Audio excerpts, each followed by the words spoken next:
అందరికీ వందనాలు. మరొకసారి మీ మధ్యలో ఉండడానికి ప్రభు నాకు ఇచ్చిన మంచి సమయము అవకాశాన్ని బట్టి ప్రభుకి ఎంతో వందనస్తులుంటున్నాను. మరి ప్రత్యేకంగా నన్ను ఇక్కడికి ఆహ్వానించిన దైవజనులకి ప్రత్యేకమైన వందనాలు. పాస్టర్ గారికి, పాస్టర్మ్మ గారికి, స్థానిక సంఘము, అంత మాత్రమే కాకుండా సంఘ పెద్దలు,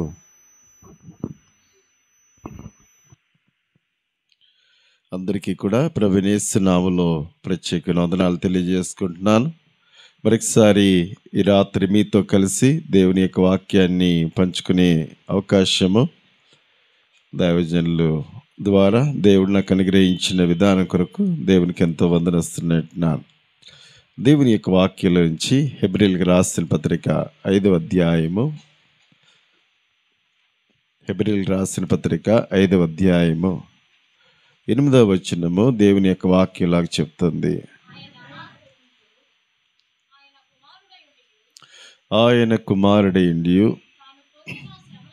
తాను పొందిన శ్రమల వల్ల విధేయతను నేర్చుకున్నాం. చిన్నమాట ప్రార్థన చేసుకున్నాం.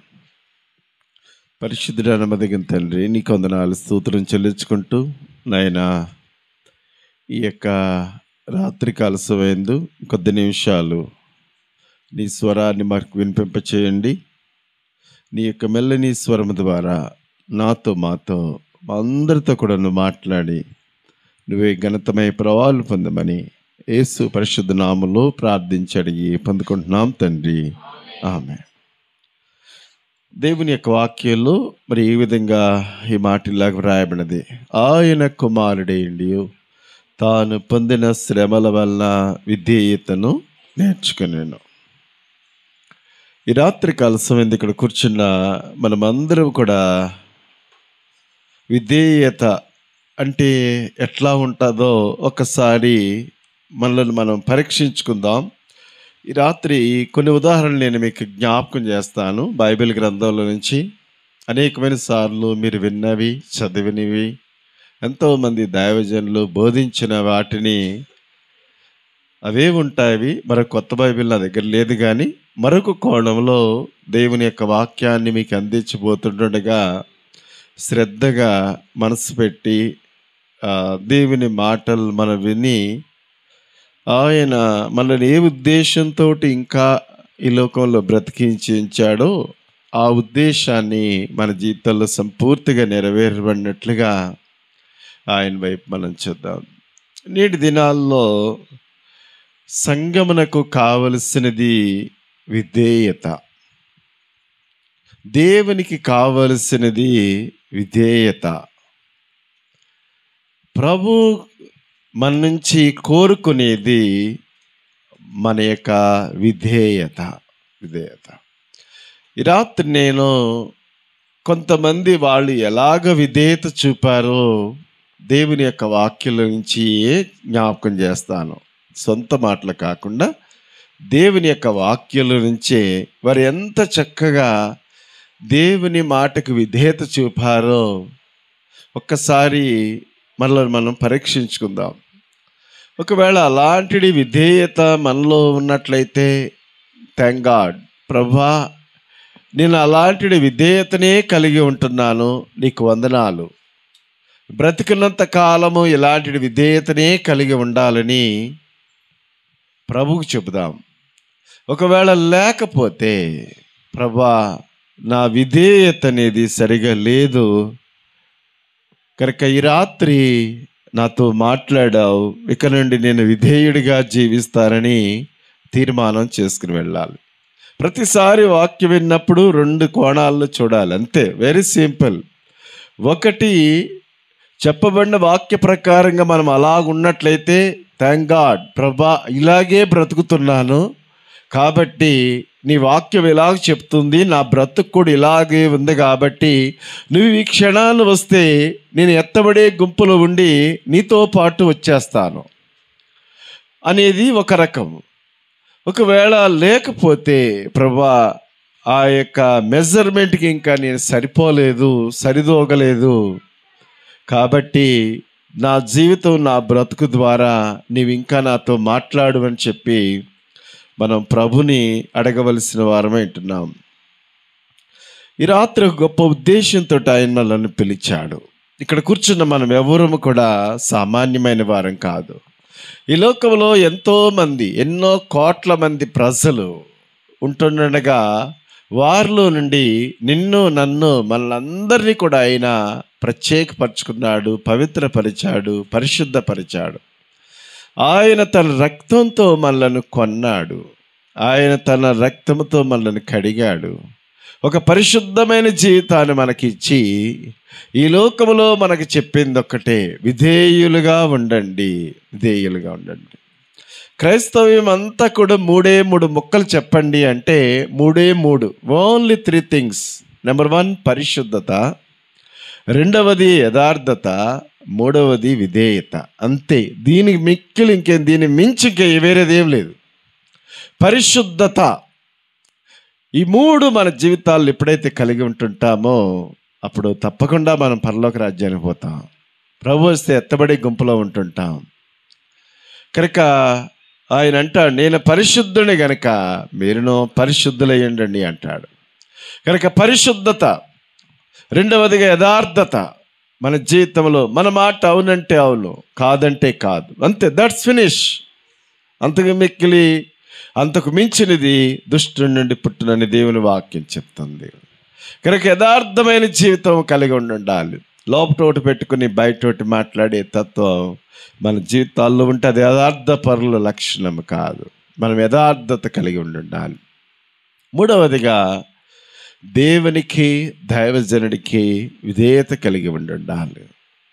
దేవునికి, దైవజనుడికి ఎవరైతే విధేయత కలిగి ఉంటుంటారో అలాంటి వారిని దేవుడు ఎన్నిక చేసుకుంటాడు.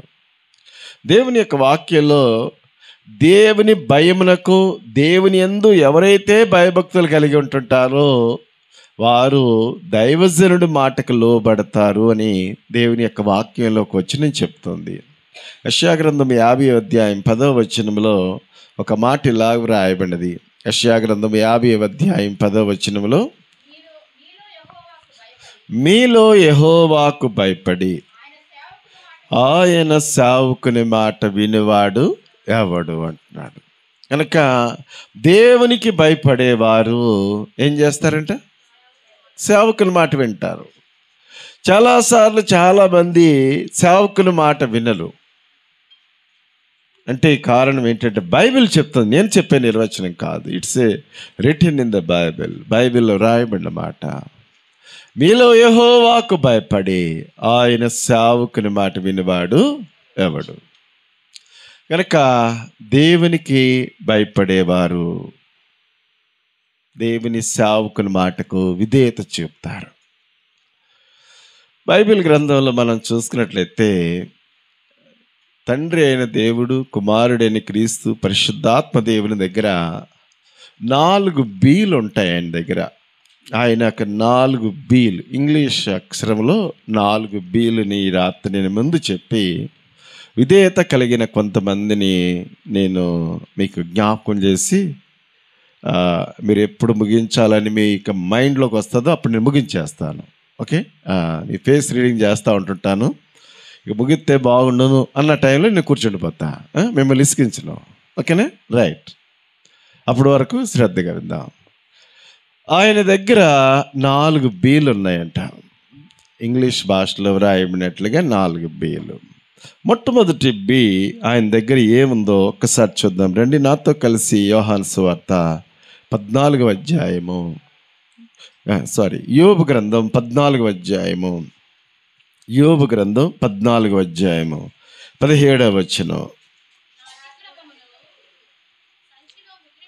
నా అతిక్రమము సంచిలో ముద్రించబడి ఉన్నది అంటున్నాడు. సంచిని ఇంగ్లీష్లో ఏమంటారు? బ్యాగ్. కనుక మొదటి బి ఏంటంటే దేవుని దగ్గర ఏముందంట? మాట్లాడండి. బ్యాగ్ ఉంది, సంచి ఉంది. దేవుని దగ్గర ఒక సంచి ఉంది. నీ కొరకు ఒక సంచి పెట్టుకున్నాడు దేవుడు. నా అతిక్రమం నీ సంచిలో ముద్రించబడి ఉన్నది. ఏంటి ఇంకా మన అతిక్రమము అంటే అర్థమయ్యేటట్టుగా ఇంకొక వచనం కూడా చదివించిన తర్వాత దీన్ని ఎక్స్ప్లెయిన్ చేయడానికి ప్రయత్నం చేస్తాను. జాగ్రత్తగా మీరు వింటే మీ మైండ్లో అట్లాగే ఈ మాటల్ని పదే పదే ఎప్పుడైనా గుర్తుకొచ్చేటట్టుగా, ఎలాగ బ్రతకాలో అర్థమయ్యేటట్టుగా ఈ మాటల్ని జాగ్రత్తగా వినండి. ఒప్పుకొనని ప్రతి పాపము అతిక్రమముగా మార్చబడుతుంది. ఒప్పుకోకుండా ఉన్న ప్రతి పాపం ఏదైతే ఉందో దేవుని దగ్గర ఉన్న సంచిలో ఉంటుంది. దేవుని దగ్గర ఒక బ్యాగ్ ఉంది. ఆ బ్యాగ్లో ఏముంటుందంటే, మనం ఏదైతే ఒప్పుకోకుండా ఉన్న పాపాలు ఏవైతే ఉన్నాయో, కొంతమంది ఉంటుంటారు కొన్ని సంఘాలలో. ఇప్పుడు చాలా వరకు అనేకమైన సంఘాలు తిరుగుతుంటుంటాం కాబట్టి రకరకాల ప్రజలు చూస్తుంటుంటాం. నిన్న బౌద్ధపల్లిలో ఉన్నాను, ఈరోజు ఇక్కడ ఉన్నాను, రేపు దాని పాల్కొల్లో ఉంటుంటాను, రేపు ఒక్కొక్క చోట. ఇక్కడికి మిమ్మల్ని ఉద్దేశించి కాదు, వాస్తవానికి ఇలాగ ఉంటుంటారు అనమాట. కొన్ని సంఘాలు చూసుకున్నట్లయితే వాళ్ళు వెళ్ళిపోయేటప్పుడు అందరికి వందనాలు చెప్పరు, కొంతమందికి మాత్రమే చెప్తారు. Selected people. కొంతమందితో మాత్రమే మాట్లాడతారు, కొంతమందితో మాట్లాడరు. కనీసం వాళ్ళ దగ్గరికి వచ్చినా కూడా ముఖం కూడా చూపించడానికి ఇష్టపడరు. అలాంటి వారికి ఉన్నారు, నేను అనట్లేదు అమ్మా, చెబుతున్నాను. వాస్తవానికి యూనివర్సల్గా ఇలాంటి వారు ఉంటుంటారు. అదంతా కూడా ఒప్పుకొనని పాపమే. సఖ్యమైతే మీ చేతనైనంత మట్టుకు సమస్త మనుషులతో సమాధానంగా ఉండండి అని వాక్యం చెప్తుంది. మరి నువ్వు అందరితో సమాధానంగా ఉంటున్నావా? ఇంకా ఒప్పుకోని పాపము ఏదైనా, ఇంకా రహస్య పాపము ఇంకా ఏదైనా మనం కలిగి ఉన్నామా? నీ భర్తకు కానీ, భార్య కానీ, నీ పిల్లలకు కానీ, నీ తల్లిదండ్రులకు కానీ తెలియకుండా రహస్యమైన జీవితం ఏదైనా ఉన్నట్లయితే అది దేవుని దగ్గర ఉన్న బ్యాగ్లో అది ముద్రించబడి ఉంటుంది. మీకా గ్రంథంలోనికి రండి, 7వ అధ్యాయము. మీకా గ్రంథం 7వ అధ్యాయము 19వ వచనము. ఆయన మరలా మన యందు జాలిపడును, వారి పాపములన్నిటినీ సముద్రపు అగాధములు పడవేతో. హల్లెలూయా. ఇక్కడ జాగ్రత్తగా ఉండండి, 2 వచనాలు చదివించారు కదా. ఒక పాపము సంచిలో ముద్రించబడి ఉంటుంది, మరొక పాపము సముద్రపు అగాధంలో పడవేయబడి ఉంటుంది. Very simple. ఒప్పుకున్న పాపం ఏదైనా సరే, అది ఎంత ఘోర పాపమైనా సరే, దేవుడు దాన్ని తీసుకెళ్ళి సముద్రపు అగాధంలో పడవేయునుగాక. ఈ రాత్రికాల సమయంలో మన యొక్క జీవితాలు, మన యొక్క బ్రతుకుల్లో ప్రియ దేవుని బిడ్డలారా, దేవుని వాక్యం చెప్తుంది, ఏదైతే ఇంకా మనం ఒప్పుకోకుండా ఉన్నామో అది దేవుని దగ్గర ఉన్న సంచిలో ముద్రించబడి ఉన్నది. 2వ మాట, కీర్తనాకారుడు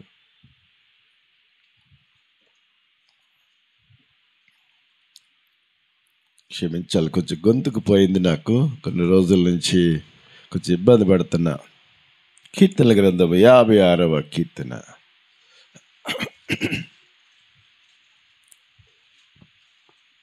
8వ వచనం.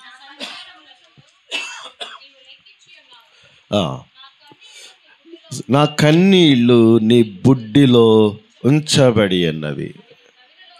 ఒక్క నిమిషం ఆగం. 2వ బి ఇక్కడ మనకు కనపడుతుంది, బుడ్డి. ఇంగ్లీష్ భాషలో బాటిల్, బుడ్డి, వాటర్ బాటిల్ లాగా. దేవుడు మనం కార్చిన కన్నీరు అంటున్నాడు, నా కన్నీళ్ళు నీ బుడ్డిలో ఉంచబడి ఉన్నవి. దేవుని దగ్గర ఒక బ్యాగ్ ఉన్నది. ఒప్పుకొని ప్రతి పాపం అందులో దాచబడి ఉంటుందంట. అది ఒప్పుకున్న పాపాన్ని తీసుకెళ్ళి సముద్రపు అగాధములో పడవేస్తాడు. జాగ్రత్తగా వినాలి. ఒప్పుకొనని పాపం ఏదైనా సరే, ఇంకా ఒప్పుకోకుండా ఉన్న ఏ పాపమైనా, ఎవరికి తెలియకుండా ఉన్న రహస్య పాపం ఏదైనా ఉన్నట్లయితే దాన్ని తీసుకెళ్ళి దేవుడు సంచిలో ముద్రిస్తాడు, దాచిపెడుతున్నాడు దాంట్లో. ఆయన దగ్గర ఒక బ్యాగ్ ఉంది, ఆయన దగ్గర ఒక బాటిల్ ఉంది. నువ్వు కార్చిన కన్నీరు ఆ బుడ్డిలో దాచబడి ఉంటాయి. ఎంతకాలమైంది దేవుని సన్నిధిలో కన్నీరు కార్చి? ఒకవేళ దేవుని దగ్గర నీ కొరకు ఉంచబడిన ఒక బుడ్డిలో, అసలు బాటిల్లోకి లేకపోతే బుడ్డిలోనికి ఏదైనా అడుక్కంట వెళ్ళి అంటావా నీళ్ళు? అసలు అడుక్కంట అడుగు మట్టంలో అన్న నీళ్లు ఇన్ని చుక్కలన్నా దాచుకున్నామా? దేవుడు దాచుకున్న కన్నీళ్ళుగా ఎంత కాలమైంది దేవుని సన్నిధిలోనూ కన్నీరు కార్చి. అలాగని మీరు ఏదో కన్నీటి ప్రార్థన చేయట్లేదని నేను మిమ్మల్ని విమర్శించట్లేదు, విమర్శనాత్మకంగా చూడవద్దు. అలాగ ఉంటున్నట్లయితే ప్రభువా నీకు వందనాలు, నేను నీ బుడ్డిలో దాచుకున్న నా కొరకు సిద్ధం చేయబడిన బుడ్డిలో నా కన్నీళ్ళు ఉన్నాయి అని ధైర్యంగా చెప్పు నీ ఉదయంతో. ఒకవేళ లేకపోతే ప్రభా ఎన్నో సంవత్సరాలైంది నా కళ్ళలోంచి కన్నీళ్ళు వచ్చి, ఎంతో కాలమైందయ్యా నా కళ్ళలోంచి కన్నీళ్ళు వచ్చి అని చెప్పి ప్రభు సన్నిధిలో ఏడేద్దాం, పశ్చాత్తాపడదాం.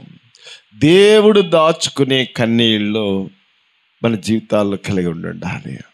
ఒకవేళ నువ్వు కన్నీటితో ప్రార్థన చేస్తుంటే నీ భర్త లక్ష్య పెట్టట్లేదేమో, నీ భార్య పట్టించుకోవట్లేదేమో, నీ బిడ్డలు నీ తల్లిదండ్రులను పట్టించుకోవట్లేదేమో, సంఘములో ఎవరు కూడా నువ్వు ఎంతగా ఏడ్చి ప్రార్థన చేస్తున్నట్లయితే నీ గురించి ఎవరు పట్టించుకున్నట్టుగా ఉంటున్నారేమో. ఏం పర్వాలేదు, నీవు కారుస్తున్న ప్రతి కన్నీటి బొట్టుని దేవుడు ఒడిసి పట్టి ఒక బాటిల్లో అయినా నింపుతున్నాడు. మనం వెళ్ళినప్పుడు ఆయన చూపిస్తాడు, బిడ్డా ఇదిగో భూలోకములో ఉంటుండగా నీవు కార్చిన కన్నీరు, ఇదిగో ఇంతమంది నాశనమైపోతున్న ఈ ప్రాంత ప్రజల కొరకు, దేవుని ఎరగని అన్ని జనాంగము కొరకు, ఇదిగో రక్షణ లేని భర్త కొరకు ఎంతగా ఏడ్చావో, ఇదిగో ఇంత కన్నీరు నేను దాచిపెట్టాను. నీ బిడ్డల కొరకు ఎంతగా ఏడ్చావు, నీ భార్య కొరకు ఎంతగా ఏడ్చావు, నీ బంధువుల కొరకు ఎంతగా ఏడ్చావు, దేవుడు దాచిపెడతాడు. దేవుని దగ్గర ఒక బ్యాగ్ ఉంది, ఒప్పుకొనని ప్రతి పాపం అందులో ముద్రించబడి ఉంటుంటుంది. దేవుని దగ్గర ఒక బాటిల్ ఉంది, కార్చిన ప్రతి కన్నీరు అందులో దాస్తాడు. తర్వాత అంటున్నాడు అదే వచనంలో, నా కన్నీళ్ళు నీ బుడ్డిలో ఉంచబడినవి, అవి నీ కవిలలో కనబడును కదా అంటున్నాడు. కవిలలో అని ఒకటంకేనిస్ కింద పుస్తకం అని ఉంది. నా 3వ బి ఏంటి చెప్తారా? బుక్. దేవుని దగ్గర ఒక బుక్ ఉంది.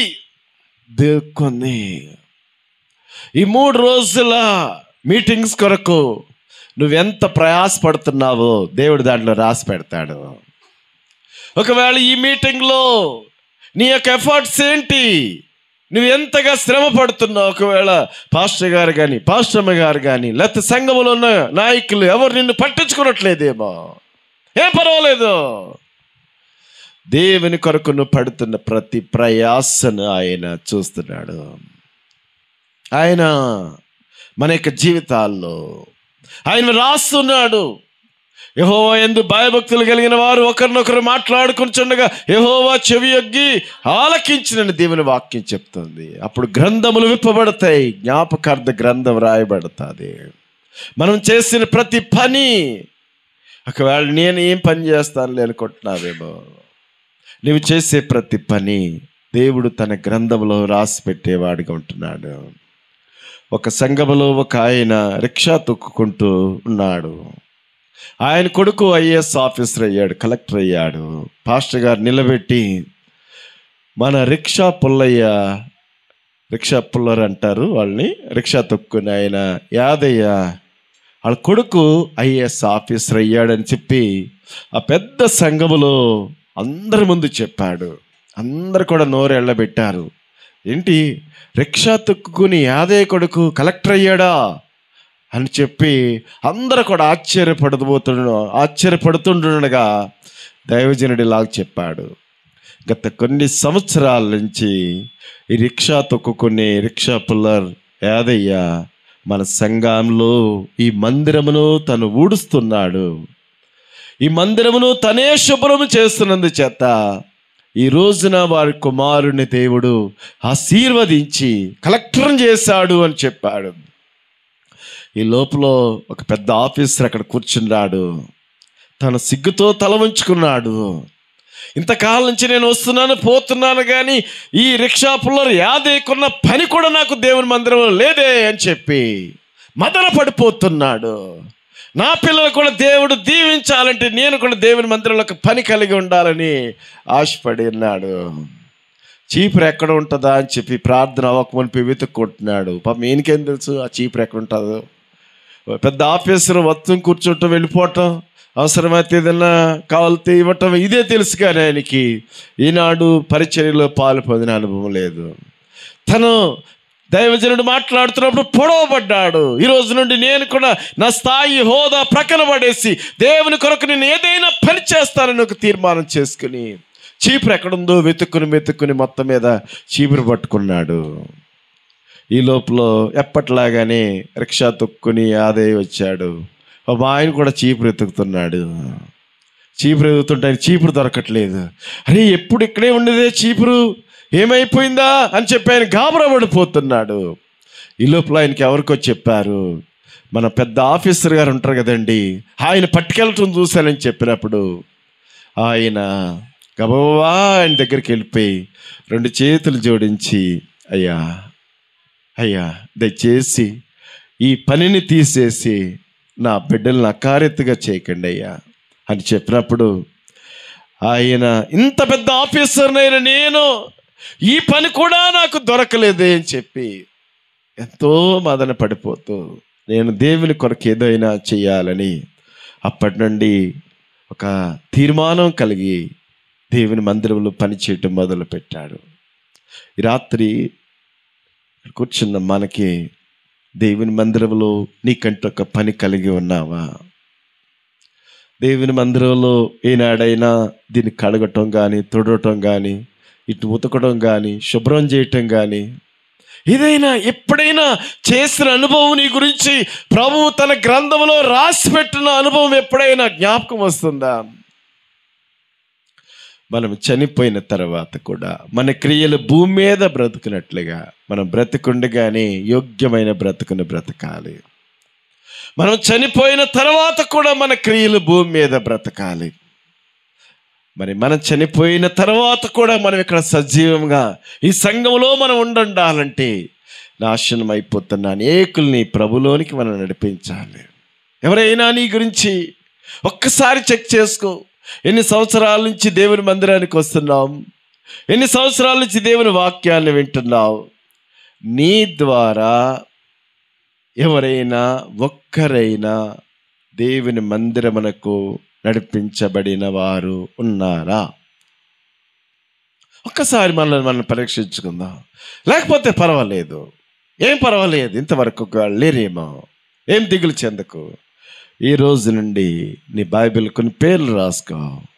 ప్రభువా, నేను ఈ లోకాన్ని విడిచిపెట్టే లోపల కనీసం ఒక్కరినైనా నీ మందిరంలోనికి నేను తీసుకురావాలి. అమ్మా, నువ్వు ఎలాగొచ్చావురా దేవుని మందిరానికి, ఎక్కడికి నువ్వు ఎన్ని నడిపించావడ్డావంటే, ఫలానా సహోదరి ఉంటుండేదండి, ఆమె నాకు సువార్త చెప్పిందండి, ఎన్నోసార్లు నేను ఆమె తిట్టాను, ఎన్నోసార్లు వెళ్ళగొట్టేశాను, నీకేం పని పట్టలేదు, నా దగ్గరికి వస్తున్నావు అంతమాల అన్నాను. కానీ అయినా కూడా నేను ఎంత చేదరించుకున్నా ఆమె నా దగ్గరికి వస్తుంటుండేదండి, ఆమె నాకు సువార్త చెప్పిందండి. ఈ రోజున ఆమె ప్రభు దగ్గరికి వెళ్ళింది, కానీ నేనైతే ఆమె సువార్త చెప్పడం బట్టి దేవుని మందిరంలోకి వచ్చాను. నేను రావటమే కాదు, ఇదిగో నా భర్తను తెచ్చుకున్నాను, నా పిల్లల్ని తెచ్చుకున్నాను అని చెప్పి మన గురించి చెప్పడానికంటూ ఎవరైనా కలిగి ఉంటున్నామా? ఆలోచన జస్ట్ ఒక్కసారి మనల్ని మనమే పరీక్షించుకుందాం, పరిశీలన చేసుకుందాం. ఈ రాత్రి ప్రభు మనతో మాట్లాడుతుండగా మన జీవితాలు, మన బ్రతుకులతో ఈ రాత్రి దేవుని యొక్క వర్తమానం ప్రభు మనతో మాట్లాడుతుండగా, విమర్శనాత్మకంగా కాదు, అట్లాగా దేవుడు. మూడవది ఏంటంటే, ఆయన దగ్గర ఒక బుక్ ఉంది. నువ్వు చేస్తున్న ప్రతి పనిని ఆయన బుక్లో వ్రాయనుగాక. ఆయన దగ్గర ఒక బ్యాగ్ ఉంది. ఒప్పుకొనని పాపం ఏదైనా ఉంటే దాచిపెడతాడు. ఒప్పుకున్న దాన్ని తీసుకెళ్ళి వెరీ గుడ్ సముద్ర అగాధంలో పడేస్తాడు కదా. ఇంకంతే, మోరీలో పడేస్తే ఇంక అది కనపడదు, కొట్టుకుపోతుంది, మూసీ నదిలో పోద్ది కాదు. ఇక ఆయన తీసుకెళ్ళి సముద్ర అగాధంలో పడేస్తానంటున్నాడు. ఒప్పుకున్నది ఏది కూడా ఇంకా ఆయన వల్ల జ్ఞాపకం చేసుకోడు. మనుషులైతే జ్ఞాపకం చేసుకుంటారు. ఒకప్పుడు ఆడిలాగా, ఈమెలాగా, ఆడిలాగా, ఈడిలాగా అని చెప్పి మనుషులైతే మన గతాన్ని 100 సంవత్సరాలు జ్ఞాపకం చేసుకుంటారు. దేవుడు ఒక్కసారి ఆయన దగ్గరికి వచ్చి ఒప్పుకున్నావంటే దాన్ని తీసుకెళ్ళి సముద్ర అగాధంలో పడేస్తాడు. ఒప్పుకున్నది ఏదైనా ఉంటే సంచిలో భద్రంగా దాస్తాడు. ఆయన దగ్గర ఒక బ్యాగ్ ఉంది.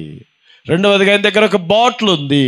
నువ్వు కార్చే ప్రతి కన్నీటి బొట్టునైనా దాచిపెడతాడు. మూడవదిగా ఆయన దగ్గర ఒక బుక్ ఉంది. మన యొక్క జీవితాల్లో మనం చేస్తున్న దేవుని కొరకు మనం పడుతున్న ప్రతి ప్రయాసను అందులో రాసి పెడతాడు. నాలుగవదిగా దానియేలు గ్రంథంలో ఈ విధంగా ఉంటుంటుంది. అది దానియేలు గ్రంథం 5వ అధ్యాయం 26వ వచనంలో, దానియేలు గ్రంథం 5:26లో చదవమ్మా. త్రాచులో తోచగా తక్కువగా కనపడతావు.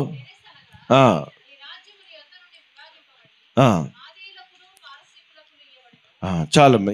ఆయన నిన్ను త్రాసులో తూచినప్పుడు నీవు తక్కువగా కనపడేది. ఆయన దగ్గర ఒక త్రాసు ఉందంట. త్రాసు ఇంగ్లీష్లో ఏమంటారు అని చెప్తారా? త్రాస్, బ్యాలెన్స్. Very good, balance. 4వ బి బ్యాలెన్స్. బ్యాలెన్స్ అంటారు దాన్ని, త్రాస్, బ్యాలెన్స్. ఆయన దగ్గర ఒక బ్యాగ్ ఉంది, ఒక సంచి ఉంది. ఆయన దగ్గర ఒక బాటిల్ ఉంది, బుడ్డి ఉంది. ఆయన దగ్గర ఒక పుస్తకం ఉంది, బుక్ ఉంది. ఆయన దగ్గర ఒక త్రాసు ఉంది. ఆ త్రాసులో మనల్ని ఆయన తోస్తాడు. ఒకానొకసారి ఆయన ఈ లోకానికి వచ్చాడు. గొర్రె పిల్లలాగా వచ్చాడు, మౌనంగా ఉండగా వచ్చాడు, సాధువుగా ఉండగా వచ్చాడు. ఆయన బొచ్చు కత్తిరించి వాని అయితే గొర్రె పిల్ల ఏ విధంగా మౌనంగా ఉంటుందో అలాగైన మౌనంగా ఉన్నాడు. ఎవరు ఏమన్నా కూడా ఏమి మాట్లాడలేదు. ఇప్పుడు మళ్ళా ఆయన వస్తున్నాడు. ఆయన మళ్ళా వస్తున్నాడు. కీర్తనాకారుడు చెప్పాడు ఈ మాటలు. 50వ కీర్తన 3వ వచనం నుంచి ఈ విధంగా రాస్తాడు. మన దేవుడు వేంచేయుచున్నాడు, ఆయన మౌనముగా ఉండడు. ఆయన ముందర అగ్ని మండుచున్నది, ఆయన చుట్టూ ప్రసండ వాయు విసర్జించున్నది. న్యాయము తీర్చుటకై నా భక్తులను నా యొద్దకు సమకూర్చుటండి. మీది ఆకాశాన్ని భూమిని అయినా పిలుస్తున్నాడు. దేవుడు తానే న్యాయకర్త అయినాడు. హల్లెలూయా. మన దేవుడు ముందు మాట, మన దేవుడు వేంచేయుచున్నాడు. ఆయన వస్తున్నాడు.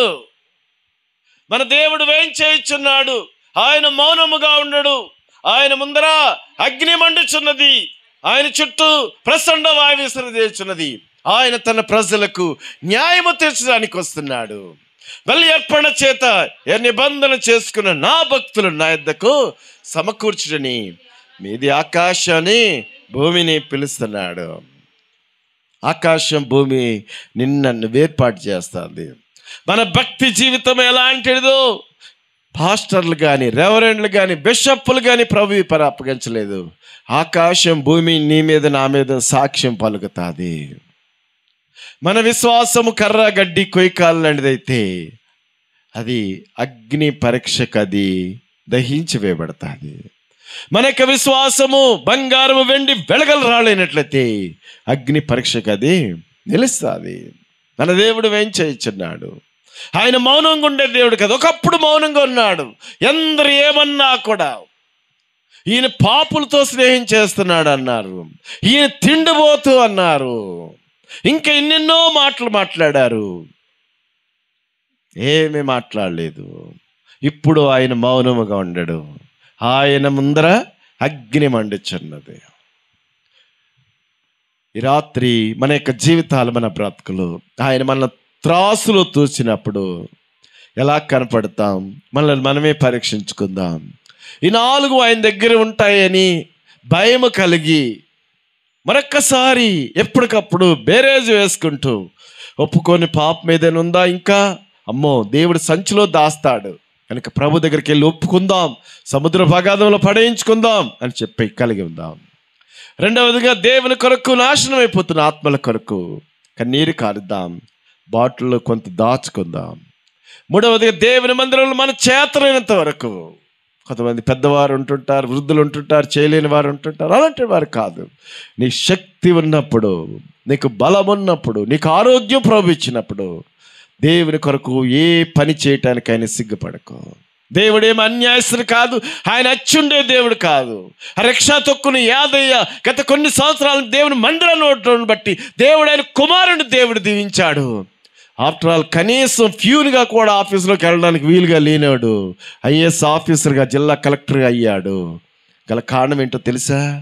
వాళ్ళ తండ్రి ఆ దేవుని మందిరాన్ని ఊడ్చేవాడు. నీవు దేవుని కొరకు నువ్వు పని చేస్తే అది ఏది వృద్ధంగా పోదు. దేవుడేమి అచ్చుండే దేవుడు కాదు, ఆయన తగిన ఫలాన్ని నీకు ఇస్తాడు, నీ బిడ్డలకు ఇస్తాడు.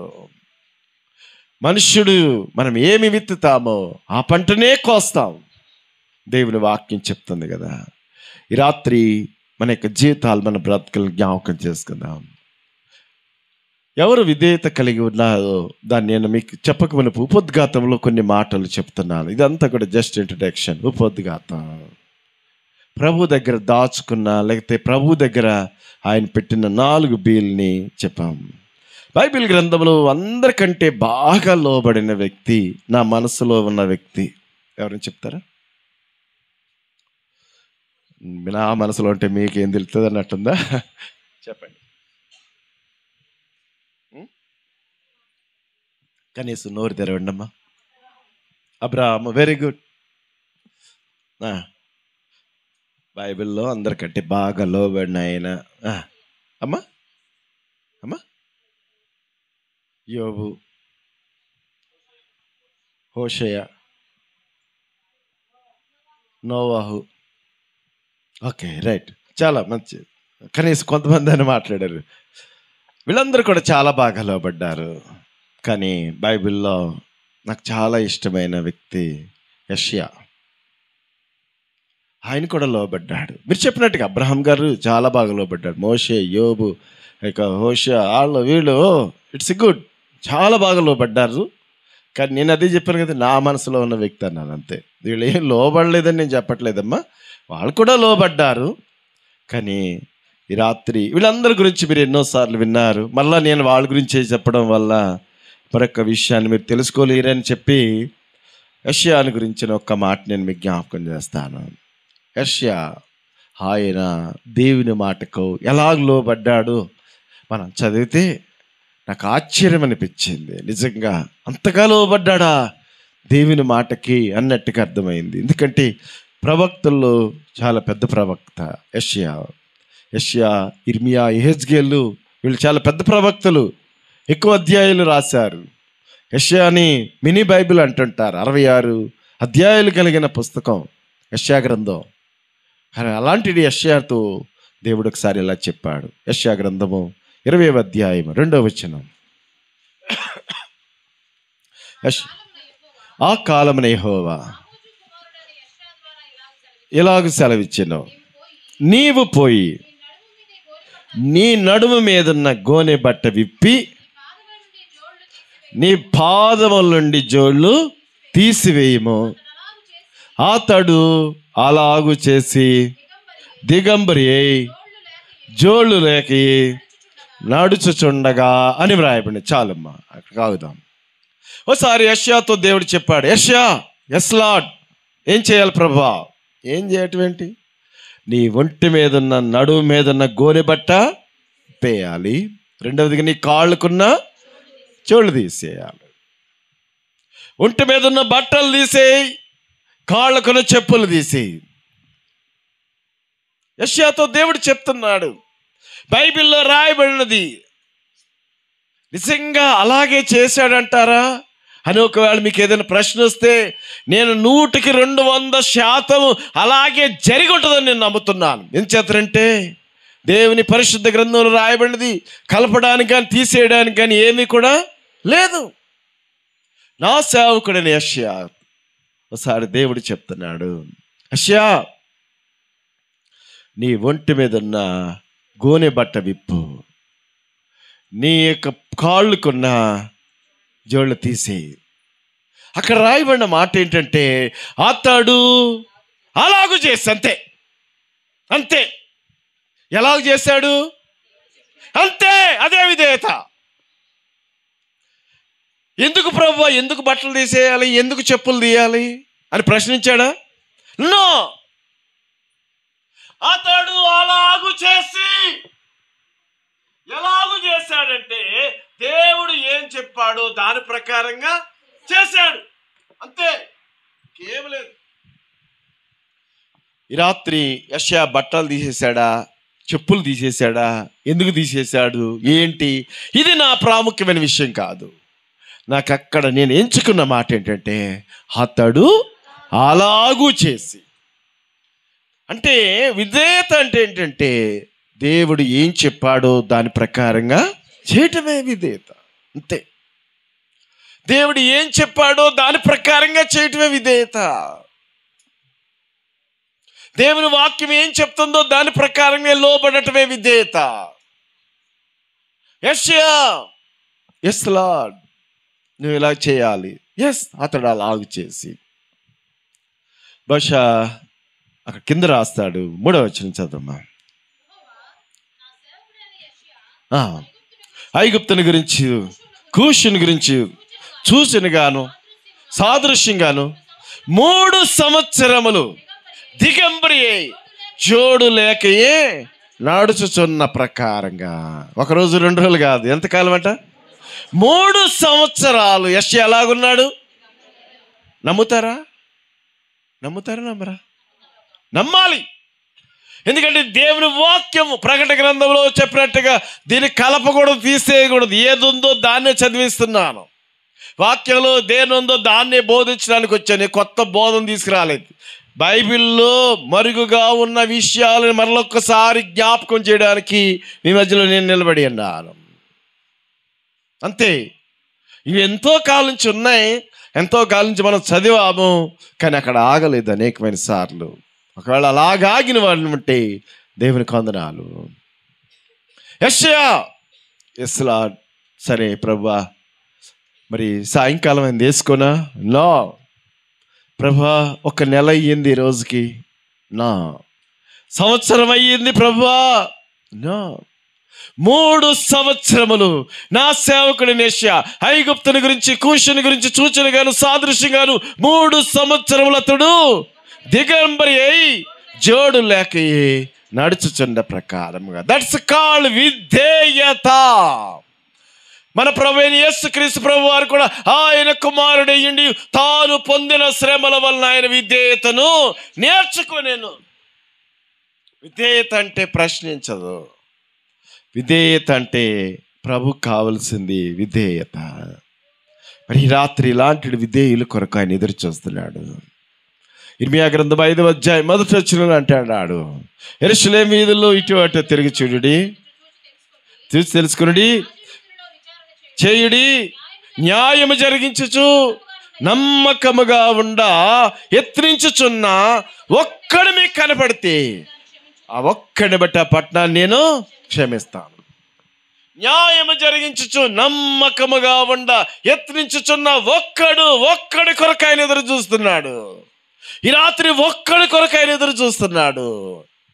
ఇంతకాలం మన విధేయత కలిగి ఉందాం, మరి ఎక్కువగా విధేయత కలిగిన వారముగా ఉందుముగాక. మరి ఎక్కువగా దేవునికి లోబడే వారముగా ఉందుముగాక. దేవుని వాక్యం చెప్తుంది, యెరూషలేము వీధుల్లో ఇటు అటు తిరిగి చూడండి, న్యాయం జరిగించు నమ్మకముగా ఉండ ఎత్తిరించుచున్న ఒక్కడు మీకు కనపడితే, ఒక్కడు కనపడితే ఆ ఒక్కడు బట్టి నేను పట్టణాన్ని క్షమిస్తాను. ఈ రాత్రి కాల సమయం మన యొక్క జీవితాలు, మన బ్రతుకుల్లో ఎలాగుందాం ఒక్కసారి మనల్ని మనమే పరీక్షించుకుందాం, పరిశీలన చేసుకుందాం. ఓకే, మూడు ఉదాహరణలు నేను మీకు జ్ఞాపకం చేసి ఒక ముగ్గురిని మేము ముందు పెట్టి వాళ్ళు ఎలాంటి విధేయత కలిగి ఉన్నారో జస్ట్ అవుట్లైన్గా చెప్తాను. డీటెయిల్గా చెప్పడానికి అంత సమయం లేదు కాబట్టి నాకు ఒక 3 ఉదాహరణలు, 3 వ్యక్తులు నేను మీ ముందు పెడతాను. ఈ 3 కూడా వాళ్ళు ఎట్లా విధేయత చూపారు మనం ఆలోచన చేద్దాం. విధేయత బైబిల్ గ్రంథంలో అనేకులు చాలా విధేయత చెప్పారు.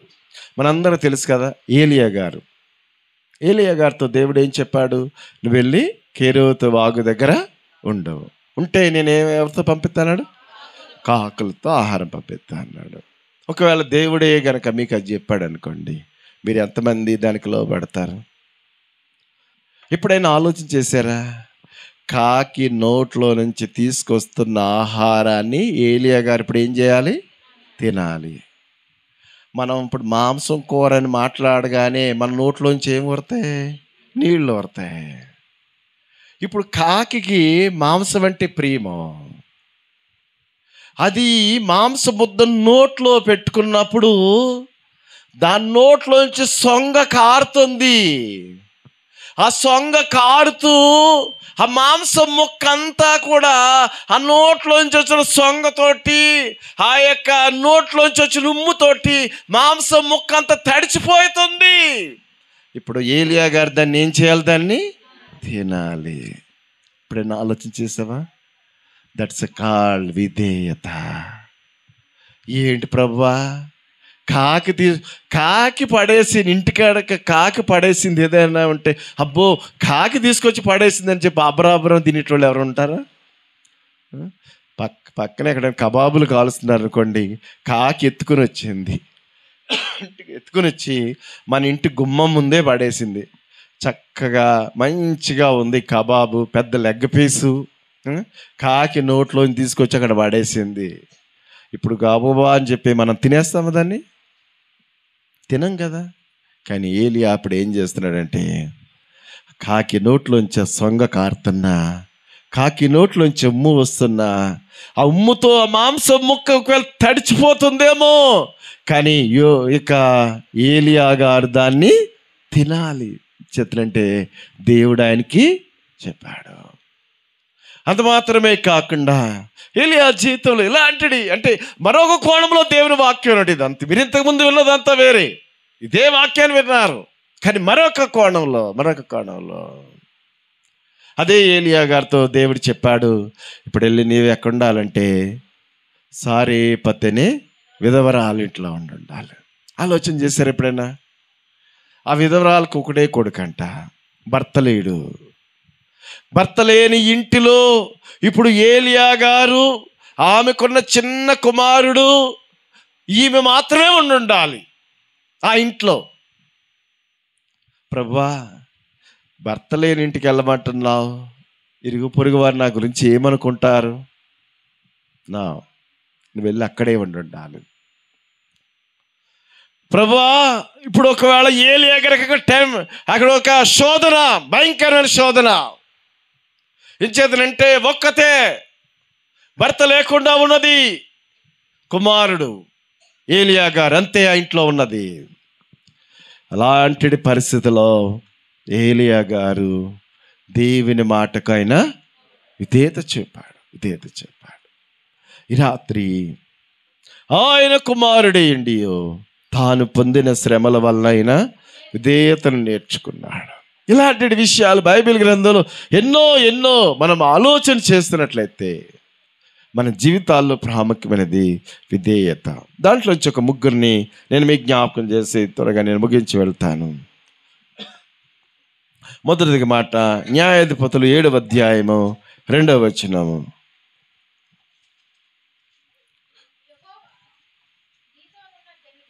చదవమ్మా.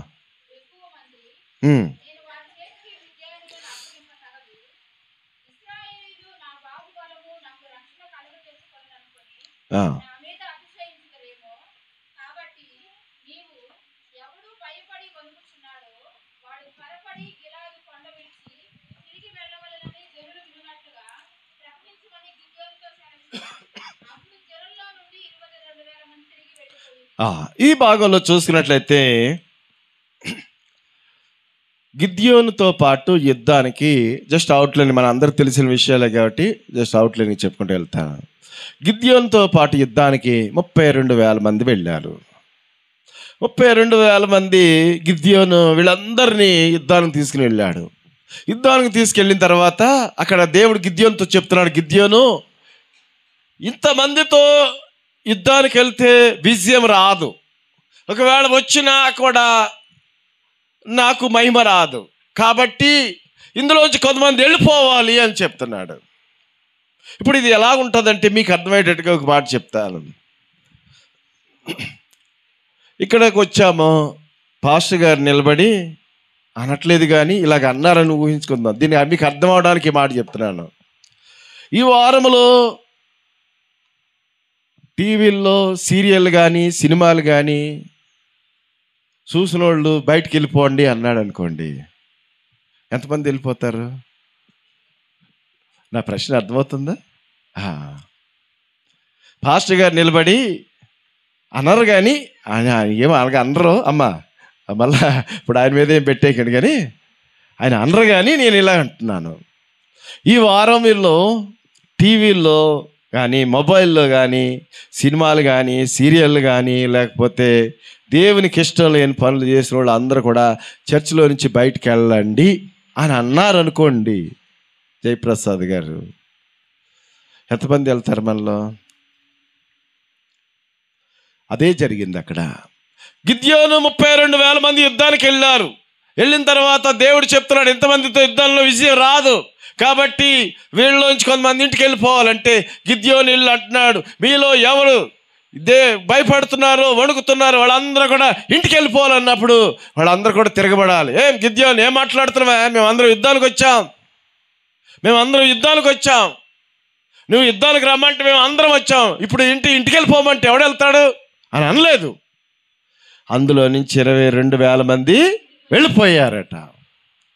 దాన్ని ఏమంటారు? విధేయత. ఆయన చెప్పాడు, వెళ్ళిపోయారు. తర్వాత ఇంకెంతమంది ఉన్నారు? 10,000 మంది ఉన్నారు. ఈ 10,000 మందిని కూడా ఇప్పుడు ఇంతమందితో కూడా విజయం రాదు, వీళ్ళందరినీ కూడా నీళ్ళ దగ్గర తీసుకెళ్ళు, నీళ్లు తాగమని చెప్పన్నాడు. కుక్కలాగా గతికిన వాళ్ళు 300 మంది ఉన్నారు, మిగతా 9,700 మంది మామూలుగా తాగారు. ఇప్పుడు ఆ 9,700 మందితో చెప్తున్నాడు, మీరందరినీ కూడా దేవుడి ఇంటికి వెళ్ళిపోమన్నాడు అన్నాడు. ఇప్పుడు వాళ్ళు ఏమైనా తిరగబడ్డారా? తిరగబడలేదు.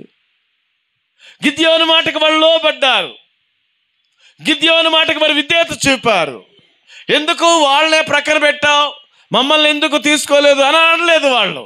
ఎందుకంటే మరి కుక్కలాగా గతకమని మాకేమని చెప్పావా? ఈ 10,000 మందిని తీసుకెళ్ళి నీళ్లు తాగండి అని చెప్పావు, కానీ 300 మంది కుక్కలాగా గతికారు, మిగిలిన మేము మామూలుగా తాగాము, మా తప్పేంటి అని అనలేదు. ఎవరైతే కుక్కలాగా గతికారో వాళ్ళు పక్కకు రండి, మిగిలిన వాళ్ళు ఇంటికి వెళ్ళిపోండి అంటే 9,700 మంది కూడా ఇంటికి వెళ్ళిపోయారు. ఆ దినాన్న గిద్యోనుతో ఉన్న 31,700 మంది ఆ యొక్క దైవజనుడైన గిద్యోను మాటకు విధేయత కలిగినందుచేత వారు ఆ 300 మందితో యుద్ధంలో విజయాన్ని పొందుకున్నారు. ఈ రాత్రికాల సమయంలో ప్రభు మన జీవితాల్లో కోరుకున్నది ఒకటే, విధేయత కలిగిన వారి కొరకు ఆయన ఎదురు చూస్తున్నాడు. ఈ రాత్రి విధేయత కలిగిన వారముగా మనం ఉండాలని నేను ఇష్టపడుతున్నాడు. రెండవ విషయాన్ని కూడా త్వరగా జ్ఞాపకం చేస్తాను. దేవుని యొక్క వాక్యాల నుంచి 2వ సమూయేలు గ్రంథము 7వ అధ్యాయము, 2వ సమూయేలు గ్రంథం 7వ అధ్యాయము 3వ వచనము. మొదటి వచనం చదవమ్మా.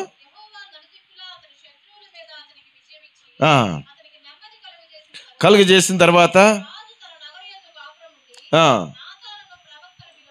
పిలువనంపి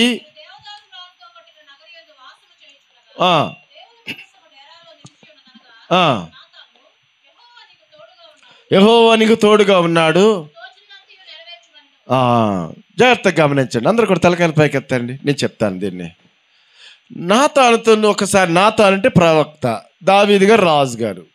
ఈ రాజు అయిన దావీదు గారు ప్రవక్తను పిలిచి అన్నాడు, నేను ఏమో మంచి ఇళ్లలో నివసిస్తున్నాను, దేవుని మందిరం గుడారాల్లో డేరాల్లో ఉంది, దేవుని కొరకు ఒక మంచి మందిరాన్ని కడతాను.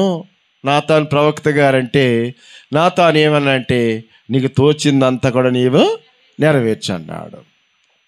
అంతే, అక్కడ జరిగింది అదే. దావీదు ప్రవక్తను అడిగాడు, ప్రవక్త ఓకే అన్నాడు. ఇప్పుడు దావీదు ఇంటికి వెళ్ళిపోయాడు, ప్రవక్త ఇంటికి వెళ్ళిపోయాడు. ఆయన దారిని ఆయన పండుకున్నాడు, ఈయన పండుకున్నాడు. ఇప్పుడు ఈ నాతాను ప్రవక్త దగ్గరికి దేవుడు వచ్చి ప్రత్యక్షమయ్యి మళ్ళా ఒక మాట చెప్తాడు. దావీదు వచ్చి మందిరాన్ని కడతానంటే నువ్వు ఓకే అన్నావు కనుక నీవు ఇప్పుడు మరలా పోయి దావీదుతోటి ఒక మాట చెప్పాలి. ఏంటంటే, అతడు దావీదు మందిరాన్ని కట్టకూడదు అని చెప్పాలి. ఎంత కష్టం అది. రాత్రి దావీదు గారు నాతాను అడిగితే కట్టమన్నాడు. తెల్లారి పట్టుకు ఇప్పుడు నాతాను ప్రవక్త వచ్చి నువ్వు దేవుని మందిరాన్ని కట్టకూడదు అంటే అప్పుడు దావీదు అంటాడు, సరే నేను కట్టను అంటాడు. అదే విధేయత అనమాట. అంతే. నేను రాజుని, రాత్రి ఏమో కట్టమన్నావు, పొద్దున్న వచ్చి కట్టొద్దు అంటున్నావు, ఏం ప్రవక్త అని అనలేదు. ఓకే, రాత్రి కట్టమన్నప్పుడు ఓకే అన్నావు కనుక ఇప్పుడు వద్దంటున్నావు కాబట్టి నేను మందిరమును కట్టను అని చెప్పి దేవునికి విధేయత చూపాడు. కనుక ఈ రాత్రికాల సమయంలో మన యొక్క జీవితాలు, మన యొక్క బ్రతుకుల్లో వీళ్ళందరూ కూడా దేవుని మాటకు వాళ్ళు విధేయత చూపారు. దేవుడు ఇది చెయ్యి అంటే చేశారు, వద్దు అంటే. ఇప్పుడు ఒకవేళ నాతాను ప్రవక్త మామూలు ప్రవక్త, దావీదు రాజు, నేను రాజుని, నేను అనుకుంటే ఏదైనా జరుగుతుంది, నీతో చెప్పేదేంటి, నువ్వు కట్టొద్దంటే మాత్రం నేను మానేస్తానా అని చెప్పి అతడు ఏమీ కూడా అలా మాట్లాడలేదు. దావీదు నాతాను ప్రవక్త చెప్పిన దానికి విధేయుడై, సరే దేవుడు నన్ను కట్టొద్దన్నాడు కాబట్టి నేను దేవుని మందిరాన్ని నేను కట్టను. అదే విధేయత. ఈ రాత్రికాల సమయంలో ఆయన కుమారుడయ్యండి తాను పొందిన శ్రమల వలన విధేయతను నేర్చుకున్నట్లుగా మన జీవితాల్లో, మన బ్రతుకుల్లో మనకి ఏం చెప్తాడో అది చేయటమే విధేయత. చివరిగా 3వ మాట కూడా చెప్పి నేను ముగిస్తాను. దేవుని యొక్క వాక్యం 2వ సమూయేలు గ్రంథం 23వ అధ్యాయము, 2వ సమూయేలు గ్రంథం 23వ అధ్యాయము 17వ వచనం.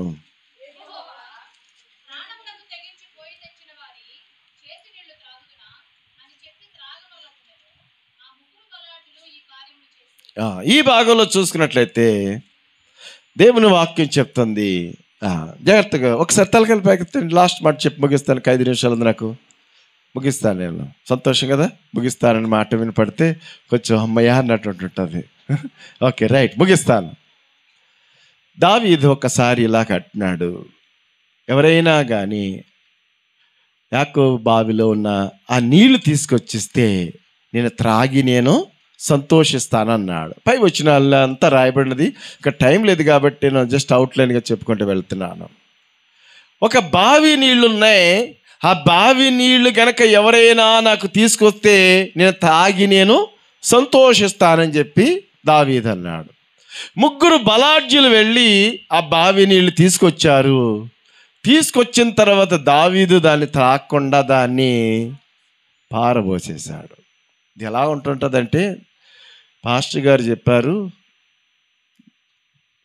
జయప్రసాద్ గారు అంటున్నారు, మంచి అయ్యగారికి ఏమి ఇష్టమో మరి, ఏంటంటారు అయ్యగారు, చేపల బొమ్ముడైలు రాములు, బొమ్ముడైలు రాములు గనక ఎవరైనా తీసుకొచ్చి నాకు వండి పెడితే మంచిగా భోంచేసి నేను సంతోషిస్తాను అని చెప్పి జయప్రసాద్ గారు చెప్పారు. మీరు వెతికి ఆ బొమ్మిడాయలు ఎక్కడున్నాయి, రాములు ఎక్కడున్నాయో వెతికి తీసుకొచ్చి మంచి కూర వండి పాస్టర్ గారిని పిలిచారు. పాస్టర్ గారు పెట్టిన తర్వాత, ప్లేట్లో పెట్టిన తర్వాత ఆ ప్లేట్ తీసుకెళ్ళి ఆయన మోరీలో పడేశాడు. ఇప్పుడు మీకు ఎలా ఉంటుంటుంది, భలే ఉంది కానీ అంటుంటే మండిపోతుందట. అదే జరిగింది. బలాఢ్యులు 3 వెళ్ళి వాళ్ళ ప్రాణాలకి తెగించి ఆ బావి నీళ్ళు తీసుకొస్తే తాగి నేను సంతోషిస్తానని అన్నవాడు దావీదే. ఆ మాట పలికింది ఆయనే.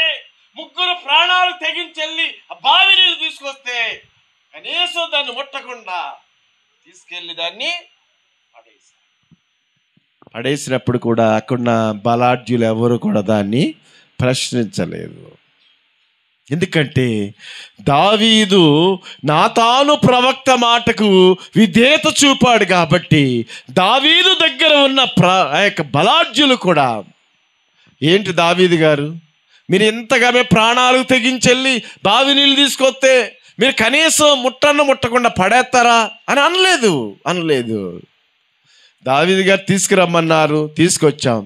అది తాగితే ఏంటి, పడేస్తే ఏంటి, మన పని మనము చేశాం, అంతే. అదే విధేయత. దేవుడు ఏం చెప్తున్నాడు, దైవజనుడు ఏం చెప్తున్నాడు, వాక్యానుసారంగా నువ్వు లోబడటమే విధేయత, అంతే. దానివల్ల వచ్చే ప్రతిఫలము ప్రభు చూసుకుంటాడు. ప్రభు నమ్మదగిన దేవుడు. మిమ్మల్ని మీ బిడ్డల్ని దేవుడు దీవిస్తాడు. ఆయన ఏం అన్యాయస్తులైన దేవుడు కాదు. మన ప్రతి అవసరతలు తీర్చే దేవుడు, ప్రతి అక్కర్లు తీర్చే దేవుడు, నీ ప్రతి పరిస్థితిని ఎరిగిన దేవుడు. నీ యొక్క జీవితంలో, నీ బ్రతుకులో ఆయన నీతో ఉండే దేవుడు. ఆయనకు విధేయత చూపితే, ఆయనకు లోబడితే, ఆయన కుమారుడయ్యుండి తాను పొందిన శ్రమల వలన ఆయన విధేయతను నేర్చుకున్నట్టుగా నీవు కూడా విధేయత చూపితే ఈ రాత్రి నిన్ను దేవుడు దీవిస్తాడు, ఆశీర్వదిస్తాడు. గిద్యోనుతో ఉన్నవాళ్ళు విధేయత చూపారు కాబట్టి గిద్యోను ఆ ప్రజలకి యుద్ధంలో విజయాన్ని తీసుకొచ్చాడు. ఒకవేళ మేము వెళ్ళాం 32,000 మంది కూడా అవిధేయులుగా ఉంటే ఆ రోజున వాళ్ళందరూ కూడా ఓడిపోయేవారు. రెండవదిగా దావీదు నాతాను ప్రవక్త మాట విని నేను మందిరాన్ని కట్టకూడదు అంటే కట్టలేదు కాబట్టి నేటి వరకు కూడా దావీదు వంశం అనేది అలాగే తరతరములు అది నిలబడే ఉన్నది. భూమి ఉన్నంత కాలము దావీదు వంశం ఉంటుందని దేవుడు వాగ్దానం చేసినట్టుగా ఆ దావీదు వంశం నుంచి ప్రభువైన యేసుక్రీస్తు ప్రభుల వారు ఈ లోకానికి వచ్చాడు. ఎందుకంటే దావీదు వద్దు, నువ్వు దావీదును మందిరం కట్టకూడదంటే ఆగిపోయాడంతే. నువ్వెవడు ఆయన నాతాను ప్రవక్త, ఆఫ్టర్ ఆల్ నువ్వు ప్రవక్త, నువ్వు చెప్తే నేను వింటాను అనలేదు. లోబడ్డాడు. ఆయన లోబడ్డాడు కాబట్టి ఆయన దగ్గర ఉన్న పని వాళ్ళు కూడా దావీదు మాటకు లోబడ్డారు. మీరు విధేయత కలిగి ఉంటే దేవుడు మిమ్మల్ని దీవిస్తాడు. మిమ్మల్ని బట్టి మీ పిల్లలను దేవుడు దీవిస్తాడు. మీ పిల్లల పిల్లలను దేవుడు దీవించునుగాక. ఆమేన్. God bless you.